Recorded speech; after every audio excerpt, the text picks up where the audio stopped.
پوچھا گیا آقا علیہ السلام سے کہ بہترین بندہ کون سا ہے، تو میرے آقا نے فرمایا کہ بہترین بندہ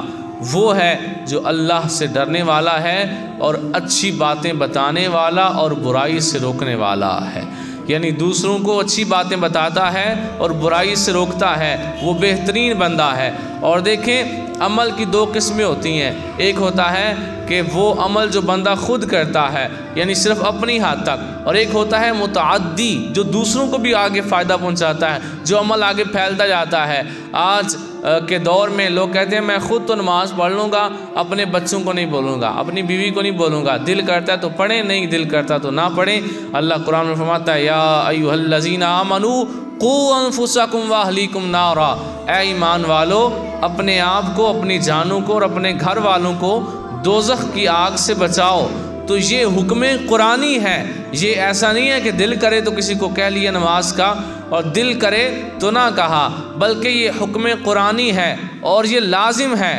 تو لہٰذا پتہ چلا کہ نیکی کا حکم دینا اور برائی سے روکنا یہ ہر مسلمان کے لیے ضروری ہے، لازم ہے۔ اور میرے آقا صلی اللہ تعالیٰ علیہ وآلہ وسلم نے تو یہاں تک ارشاد فرمایا، میرے آقا فرماتے ہیں کسی نیکی پر اگر تم خود عمل نہیں کر سکتے، کسی مجبوری کی وجہ سے کوئی مسئلہ ہے، تمہارے پاس اس نیکی کو کرنے کے لیے وہ توانا اور صحت مند جسم نہیں ہے، یا وہ نیکی مال سے ہوتی ہے، پیسوں سے ہوتی ہے اور تمہارے پاس اتنے پیسے نہیں ہیں، تو پھر کیا کرو؟ جو نیکی تم خود نہیں کر سکتے، فرمایا پھر بھی دوسروں کو ضرور بتاؤ۔ ہو سکتا ہے تمہارے بتانے سے کوئی اور عمل کر لے، تم لوگوں کو ضرور بتاؤ۔ اگر خود عمل نہ کر سکو پھر بھی دوسروں کو ضرور بتاؤ، تاکہ اگر کوئی ایک بھی تمہارے سننے کی وجہ سے وہ نیکی کر لے گا، اللہ اس میں سے کچھ ثواب تمہیں بھی عطا فرما دے گا۔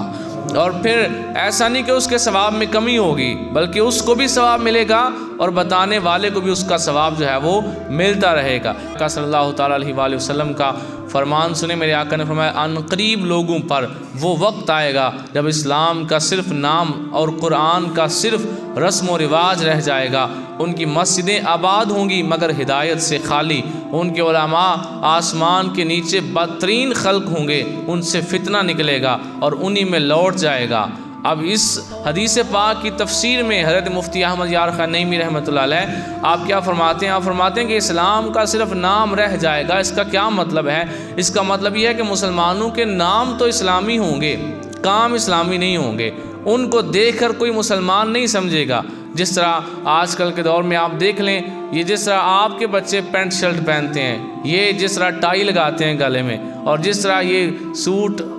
کوٹ پینٹ کوٹ ان کا پہن کے بڑا فخر محسوس کرتے ہیں، اور دیکھیں جی میں آج پورا انگریزی بابو لاگ رہا ہوں، ان کی کاپی کرتے ہیں کافروں کی۔ ذرا ایمانداری سے بتائیے گا، زندگی میں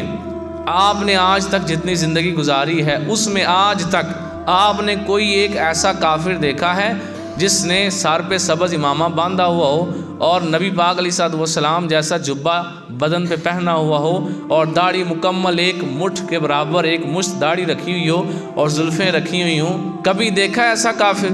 نہیں دیکھا۔ مطلب کیا ہے؟ کافر نہیں آپ کی کاپی کرتا، کافر وہ حلیہ نہیں اپناتا جو کہ ایک مسلمان کو اپنانا چاہیے، لیکن مسلمان ان کا حلیہ اپنا چکا ہے، اور تھوڑا سا نہیں بہت زیادہ اپنا چکا ہے۔ یہاں تک کہ بڑے بڑے پرہیزگار لوگ بھی جو ہے وہ اپنے بچوں کو ایسا لباس پہناتے ہیں کہ دیکھ کے جو ہے وہ پتہ لگتا ہے پورا انگریز بچہ لگ رہا ہے۔ آپ نے زندگی میں ایک انگریز ایسا نہیں دیکھا ہوگا جس نے ڈھیلا ڈالا سنت کے مطابق سفید رنگ کا جبہ پہنا ہو اور سر پہ پگڑی پہنی ہوئی ہو اور جو ہے وہ پوری ایک مشت داڑھی رکھی ہوئی ہو، اور پوچھیں مذہب تو وہ بولے کہ میں عیسائی ہوں یا میں یہودی ہوں یا میں بت پرست ہوں۔ وہ آپ کا حلیہ نہیں اپنائے گا، لیکن ہم نے ان کا اپنا لیا ہے۔ تو مفتی احمد یار خان نعیمی رحمۃ اللہ علیہ یہ فرماتے ہیں کہ اس سے مراد یہ ہوگا کہ لوگ جو ہے وہ ان کے نام اسلامی ہوں گے، کام اسلامی نہیں ہوں گے۔ اگر حج کریں گے تو سیر و تفریح کے لیے اور لوگوں کو بتانے کے لیے کہ میں نے حج کیا ہے، اگر زکوٰۃ دیں گے تو اس کا بھی جو ہے وہ مقصد وہ یہ نہیں ہوگا کہ اللہ کی رضا حاصل ہو جائے، وہ بھی اپنی ایک ذاتی جو ہے وہ فائدے کے لیے کہ دیکھیں جی وہ میں نے فلاں جو بنی ہوئی ہے نا جماعت، اس کو میں نے اتنے لاکھ روپے دیے ہیں، اتنے میں نے ان کو پیسے دیے ہیں۔ اسی طرح سے اگر نماز پڑھیں گے تو نماز کا بھی جو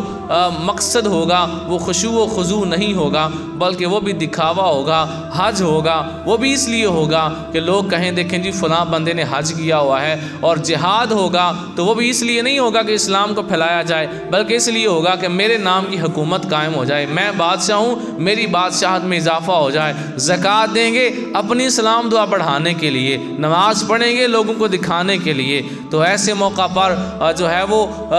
بتانا چاہیے اپنے ساتھ تعلق رکھنے والوں کو، اپنے دوست احباب کو، اپنے بھائیوں کو کہ بھئی یہ جو نیکی کر رہے ہو یہ تمہیں اگر ریاکاری ہے، اگر اس کا مقصد رب کی رضا نہیں ہے تو یہ نیکی نہیں ہوگی، الٹا گناہ بن جائے گا۔